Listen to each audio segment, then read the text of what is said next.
Today we're going to learn together Ois Yud Gimel, chapter 13 in the Maimer Heichaltzu of the Rebbe Rashab, a Maimer that talks about unity, but in chapter 12 and 13, the Rebbe Rashab went off to talk about different ways of serving Hashem. And then in chapter 14, which we're going to learn next week, he brings it together to his concept. But standing alone, this chapter 13, talks about how to serve Hashem through humility. And the second way to serve God beyond the way that we spoke last week, which is the way of joy, is the way we serve Hashem through humility.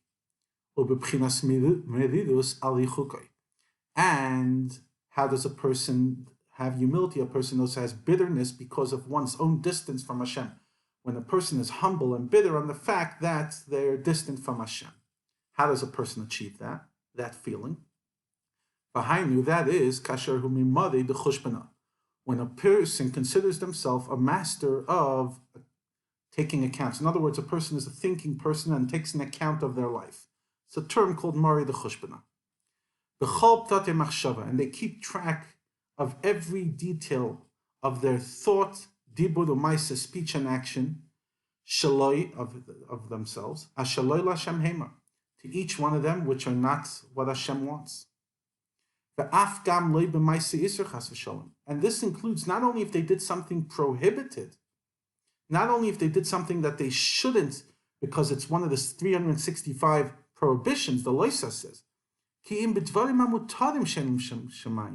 Even if somebody did something that's okay, it's mutter, it's permitted, but it was not for the sake of heaven, shehem gam kein, because they are bad as well.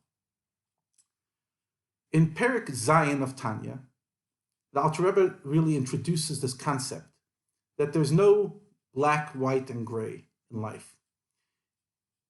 Before we do something with it, for example, I have a bag of chips, I have a cup of water, I have a laptop that I'm talking to you on. That's gray. But the moment it comes now to me and it now is out of a no person there, and now I'm there. It's like a forest without a person to hear the noise. Is there any noise? So too, every item in this world without a human being is technically neutral. But the second a human being is sitting in front of it, you're either going to use it for something positive or negative. If you're going to do something and it's going to be l'shem shamayim, for the sake of heaven, uplifting, not down. And the Rebbe talks about it also in a Sicha, Yutes Kislev, 1960, Tafshin Chaf. The Rebbe talks about this idea that there's only two ways. He says, after thinking about it, we come to the conclusion that Torah issues, there's no three ways. Things that you are permitted, things that you're prohibited, and whatever you want. No, that's before the human being comes to it. But when the person comes to face that, they have two decisions. Either I'm going to use this for the right thing or for the wrong thing. Because ultimately, Yesh Balabais Labirazu, this world is run by Hashem. Hashem is Tachlis Hashlemus, ultimate completion. And nothing in this world, Hashem did not create anything that's wasted and useless. It's impossible that there could be something that's just parav. Everything was either there for us to elevate it, or it was there for us to stay away from it. But either way, it was for us to better this world, either by doing something positive or by staying away. So therefore, there is no such a thing as middle ground. There's middle ground before Avodah Sodom, before the person approaches something. But once a person approaches something, then there's no longer a middle ground. And that's what he says in this mimer. So when a person takes accountability of all the stuff they've done, thought, speech, and action, even if the things are technically permitted, because they were permitted in theory, while they were still without a human being facing them. But now that a human being is facing them, now that I'm dealing with it and I have to make a choice. If this water, I'm going to say a bracha and elevates the water, or I'm just going to use it for my own pleasure, and then it became something that's not positive. When a person thinks about that, apologies. And so too, when somebody does good, when they're fulfilling Torah mitzvahs, a person through introspection, through being a mother, the chushbana, they realize that's also not satisfactory. As we know, each mitzvah has a specific intention for that mitzvah. And he brings a few examples. Tefillin, for example, tefillin. What's the intention? It says it in Shulchan Aruch.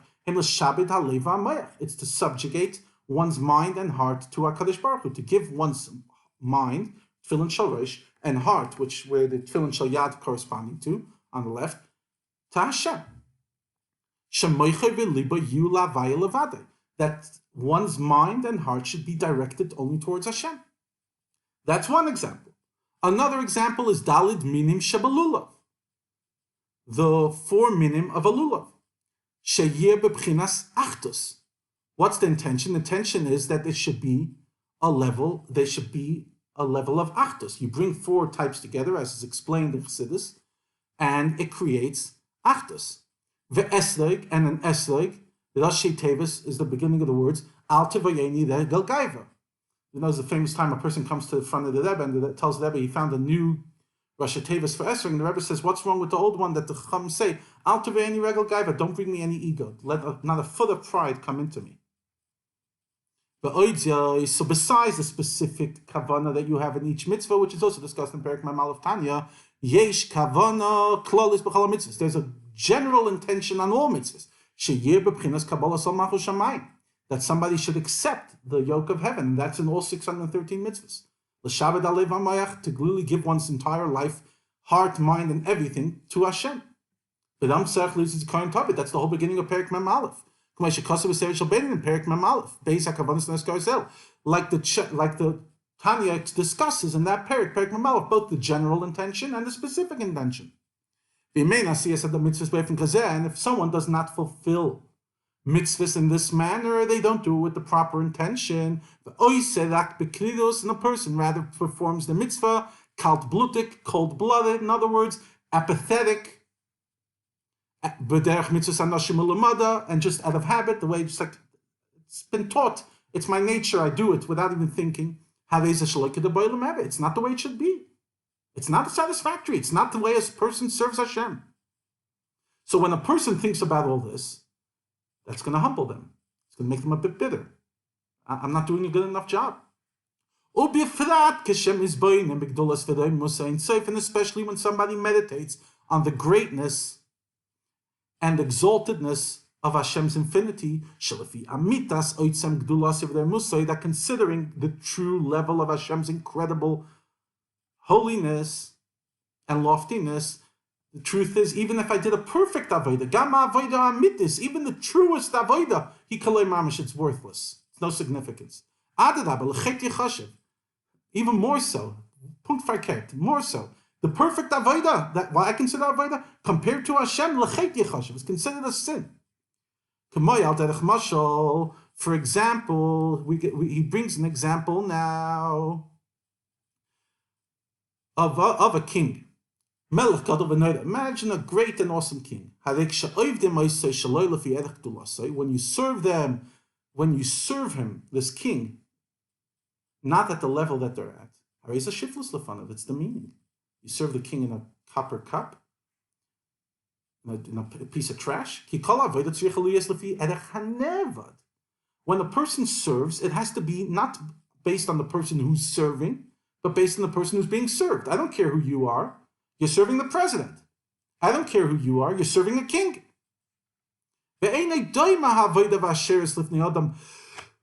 Sorry, cold in this country. You cannot compare the service, how you serve a regular, normal, average person, the way you compared to you serve a great king. And when somebody serves a king the way they serve a simpleton, that would be considered sinful. Literally, they are rebelling against the king, which is a capital punishment. It's the meaning to the king. Really? That's a service? You're serving based on who you are? Serve based on who you're serving. So this analogy can help us understand how our relationship with HaKadosh Baruch Hu works, with Hashem. That in comparison to Hashem's incredible infinity and holiness, It's utterly boundless and unfathomable. The human being cannot comprehend these levels. It's beyond our comprehension. We're limited beings, and we only understand limited ideas that fit into, like 6 dimensions, not infinity. Then compared to Hashem, even the service of the greatest tzaddikim is incomparable. The greatness of Hashem, klal at all. And this is why every single person, that's why each and every one of us, independent of where we are at, when it comes to Aseret Yimei Tshuva and we're doing slichus and we're davening, we say, Ashamnu, I sinned, Bagadnu, I betrayed. Gam Tzadik Gama, even the perfect Tzadik Moshe Rabbeinu olav Hashem, like Moshe Rabbeinu. Moshe Rabbeinu would have to say confessional prayers on the 10 days of Tshuva. Why? Not because he's imperfect for his level. Compared to the ultimate greatness, the true greatness and exaltedness of Hashem, your true service, your genuine service, compared to Hashem's true greatness, it's a sin. Now, the word chet, which is sin, could also mean lacking. As we see one time in Tanakh, Basheva says that me and my son, Chatoim, Ani v'Shleima Chatoim, we're going to be Chatoim, and she doesn't mean sinners, means we're going to be lacking. Because compared to Hashem, no matter what you do, you're lacking. And that's why chet is also means a sin. A lack is a sin. And this is what Chazal.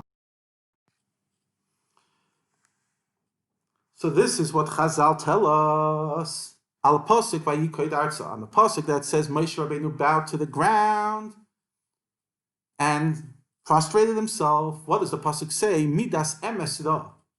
It explains that he saw the attribute of truth. Because who could stand before Hashem's truth?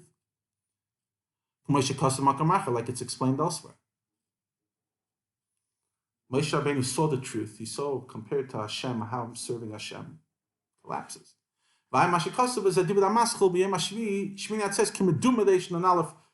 Note the mimer entitled by Yom HaShmini Atzeres. It would appear in the year 5651, which was 1891 or 1890. Nevertheless, Hashem does not expect us such a standard which we can attain. The sages teach us in the Medrash on the pasuk that says what kind of animal we should bring as a korban, whether an ox or a sheep. What does it say over there? That when Hashem demands, he doesn't demand based on what he needs, the nevad, but rather the eved. Compared to the person who's working. Compared to Hashem's incredible greatness, we can never do any kind of service. There's no service that's good enough. And therefore Hashem demands that it should be our truth, not his truth. Zusha be Zusha. Be your truth. So the truth is on a day-to-day, that's the way you're supposed to think. Hashem doesn't want me to serve him the way he deserves. It's impossible. Although Hashem doesn't expect us, when our ego flies a bit too high, sometimes, when the person focuses and says that this is quite a compromise, me compared to Hashem, a person will get bitter. But kol shekain, how much more so when a person thinks, shahavoida, how much more so now when a person thinks about if it's good enough for Hashem, a person thinks about how it's not even good enough to my truth. It's not emes shaloi, I'm not being zusha. Kaniskaler, like we spoke above. How much more so a person will be broken. How much more so when a person is overcome by machshavah zaris, that literally they're overwhelmed with the negative thoughts in their mind. Especially when a person only finds not only thoughts that are not okay, words that are not okay, and deeds that I've done that are not okay. Through that, a person gets distance from Elikus, with the ultimate distance. And that causes a person to have real bitterness in the soul. says, bitte. And a person cries for how distant they are from HaKadosh Baruch Hu. Kitzur, what's the summary of Ois Yud Gimel? Avoida b'shiflos, a person serves Hashem through humility. How's that? When the person meditates on how distant the way and the way they serve him, especially in comparison to the way Hashem, who were serving the level they deserve.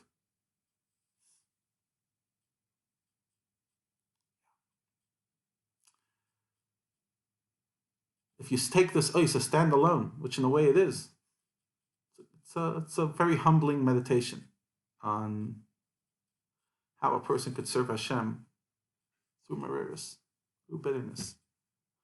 Compared to what Hashem gives me and compared to the greatness of Hashem, what have I given him? What have I given him? So the last days we spoke about how Hashem gives us joy. That meditating on Hashem and his awesome greatness and the way he interacts with this world arouses me the joy that he's reaching out to me. But now it's focusing on me and it's asking me, compared to what Hashem deserves, compared to what he's given me, where am I? Ayeka, where am I? And that leads to bitterness, that leads to shiftless, a little grounded.